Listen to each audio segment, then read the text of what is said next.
इस बार जो है वो माहौल एकदम उल्टा बना है बीजेपी के लिए, ये कह रहे हैं समाजवादी पार्टी के प्रवक्ता। आप उठिए, आप जिनके सवाल है जरा खड़े होइए और पूछिए। किससे आपका सवाल?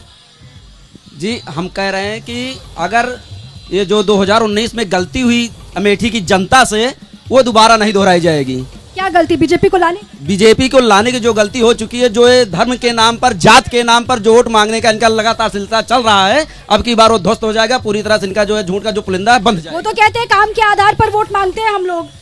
आप खड़े होइए, किसी से सवाल है आपका? वो कहते हैं बीजेपी वाले की काम के आधार पर हम जीतते हैं। कौन आ रहा है इस बार यहाँ पे? कांग्रेस। क्यों आ रही है कांग्रेस? अब एक बार चूक हो गई, दोबारा नहीं चूक होगी। एक बार गलती हो गई लेकिन दोबारा गलती नहीं होगी। युवा भी तो है यहाँ पर, आप पूछे ना सवाल। आप खड़े होइए। क्या नाम है आपका? मनोज मोहरा। युवाओं के लिए कैसा कर रही है मोदी सरकार काम? अरे बेरोजगारी है जी। यहाँ पर यहाँ के सांसद महोदय ने कितना काम किया 5 साल में? कुछ नहीं किया। नहीं। इस बार कौन आ रहा है? कांग्रेस। इस बार कांग्रेस यहाँ आ रही है, ये लोगों का कहना है। धर्म के आधार पर गोविंद जी, जो आप चुनाव में धर्म जाति के आधार पर वोट मांगते हैं, इस बार जो गलती हुई है 2019 में, वो दोबारा रिपीट नहीं होगी। सुना ना आपने लोगों को? धर्म के नाम पर वोट मांगते हैं। अभी ये लोग क्या कर रहे हैं? अभी सभी वहाँ माथा टेक आए, जो नहीं आए वो जाने वाले। हम धर्म के नाम पे नहीं वोट मांगते हैं। हमने तो राष्ट्रवाद पे वोट मांगा। हमारे पास सांस्कृतिक राष्ट्रवाद के हम जो है उसका ध्वज फहराते हैं। हमारे राम आस्था के प्रतीक थे। हमने भव्य मंदिर, दिव्य मंदिर, नव्य मंदिर बना दिया है। हम धर्म के नाम। फिर क्यों यहाँ के लोग कह रहे हैं कि उनसे चूक हो गई 2019 में? इनकी चूक हो गई होगी, ये सुधार ले। लेकिन इनको मैं बता दे रहा हूँ, इस बार 400 पार, उसमें अमेठी भी है। इस बार 400 पार और उसमें अमेठी भी। अगर 400 पार का इनका नारा सफल होता है केडी जी, तो फिर आपका तो और कांग्रेस का तो सुपड़ा साफ, क्योंकि एक ही 2 ही सीटें इस बार तो सिर्फ रायबरेली की सीट थी। अमेठी तो 14 में ही हार चुके थे। रायबरेली से सोनिया गांधी अगर नहीं आती है फिर तो वैसे ही। देखिए, चुनाव होने दीजिए, जो ये लोग बोल रहे हैं सब समझ में आ जाएगा। जनता किस तरह से त्रस्त है। ये बोलते हैं कि हम राम को लाए हैं। राम भगवान है, उनको कोई ला सकता है क्या? अब फिर अभी आप कह रहे हैं कि माथा टेक आए, तो राम तो सबके हैं। हमारी आस्था उनसे जुड़ी है तो मैं भी माथा टेकूंगा।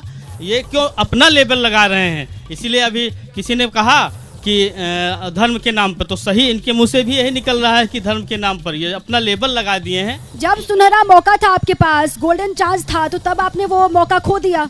जी, फिर मौका आ रहा है। आप इस मौका देखिएगा। इस बार इस मौके को जनता नहीं चूकेगी। अच्छा, यहाँ इस अमेठी में, राम शुक्ल जी, इस अमेठी में बड़े मुद्दे क्या हैं? जरा अगर आपको जो परेशानियां नजर आ रही हैं, बड़े मुद्दे क्या हैं जिसके दम पर आप लोगों के बीच में जा रहे हैं? अमेठी में जब से भारतीय जनता पार्टी की सांसद आदरणीय स्मृति ईरानी जी बनी हैं, तब से इनका सिर्फ छलावा दिखावा सिर्फ यही दिखाई पड़ रहा है। इसके अलावा कहीं कोई काम नहीं हुआ है। सिर्फ झूठा दौड़ा इनका चल रहा है।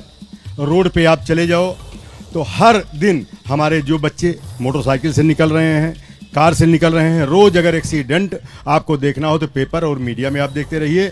हम लोग तो रोज हॉस्पिटल, कोई न कोई बच्चा। तो आप कह रहे हैं कि 19 से काम नहीं हुआ, इससे पहले काम हो रहा था जब कांग्रेस यहाँ पर थी? पहले कांग्रेस काम की थी, लेकिन यहाँ सबसे बड़ा काम अगर किसी ने किया है, बहुजन समाज पार्टी ने किया है।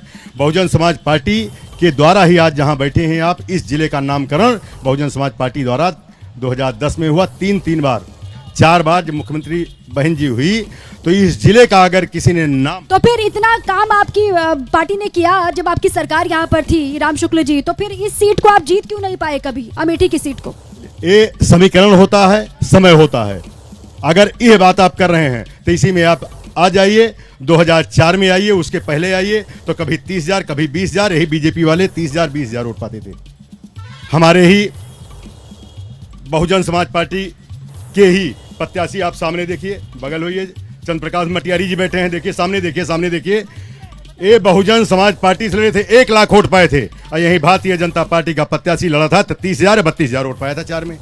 अभी कहाँ पर है? अभी क्या है आपकी जमीन यहाँ पर? अभी हमारी जमीन है, बहुजन समाज पार्टी की ही जमीन है। हम अकेले लड़ने जा रहे हैं और हमारी गठबंधन इसकी बात कर रहा है। अभी आपने देखा होगा, पिछली बार तो ये कहते हैं कि आप हमारे साथ गठबंधन में थे तो 10 सीट आपकी आ गई। इस बार ठीक है, एक बार हमारी पार्टी हर बार यहाँ लड़ी है। 99 में जब 9 में हमारी पार्टी लड़ी थी तब भी 1 लाख वोट पाई है। इनकी पार्टी लड़ने से नहीं ना होता है ना सर, जीतने से होता है ना, जीतते तो काउंट होता। शीतला जी, आप यहाँ पर क्या आपको लग रहा है, अगर राहुल गांधी आते हैं, हालांकि अभी यहाँ से लड़ेगा कौन इसको लेकर तो स्थिति साफ नहीं है कांग्रेस पार्टी की तरफ से, अगर राहुल गांधी यहाँ से आते हैं तो क्या लग रहा है कि कड़ा मुकाबला होगा? राहुल गांधी के आने से कोई कड़ा मुकाबला होने की संभावना नहीं है। राहुल गांधी यहाँ 15 साल सांसद रहे हैं। राहुल गांधी की कार्यप्रणाली को अमेठी की जनता ने बहुत अच्छी तरह से देखा है। विकास कामों की अगर उनके बात की जाए कि उन्होंने अमेठी में क्या काम किया, तो उन्हें मुझे लगता है कि उन्होंने एक धेले का काम नहीं किया, और कार्यकर्ता के साथ जो उनके संबंध रहे हैं वो केवल स्वयं सहायता समूह की महिलाओं तक सीमित रहे हैं। उन्होंने 15 साल के अंदर अमेठी में कार्यकर्ता मीटिंग तक नहीं किया, वो केवल स्वयं सहायता समूह की बैठकों में आते थे और वहीं ढोलक पर गाना सुनते थे और चले जाते थे। कुल मिलाकर के स्वयं सहायता समूहों के माध्यम से अमेठी में केवल लूट खसोट का काम हुआ है। इसके अलावा राहुल गांधी ने तो यहाँ के लोग तो केडीजी भी कह रहे हैं और यहाँ के लोग भी तो ये कह रहे हैं ना, अमेठी में जो भी कुछ हुआ वो तो कांग्रेस की देन है ना। वो राजीव गांधी का जिक्र आप कर लीजिए, जब सोनिया गांधी थी तब की बात करते हैं लोग, और कहते हैं कि जो भी कुछ हुआ है वो राहुल गांधी जब थे तभी हुआ। केडीजी जिस पार्टी के नेता हैं, उस पार्टी के नेता को यही नहीं पता है कि किसको कहां से क्या बोलना है। यही बगल में वो कुंडा की सीट पर एक अपने प्रत्याशी को लड़ा रहे थे और उन्होंने कहा कि कुंडा वालों कुंडा में कुंडी लगा देना। उसका खामियाजा यह हुआ कि पूरे पूर्वांचल में उसको एक क्षत्रिय ने वोट नहीं दिया। जो सपा के साथ क्षत्रिय थे उन लोगों ने भी वोट नहीं दिया। तो अखिलेश ओवर कंफ्यूज्ड नेता हैं। वो अपने चाचा से नहीं पड़ती, कभी अपने भाई से नहीं पड़ती, कभी अपने परिवार से नहीं पड़ती। जो आदमी अपना परिवार संजो नहीं पा रहा है उसको इस देश के लोग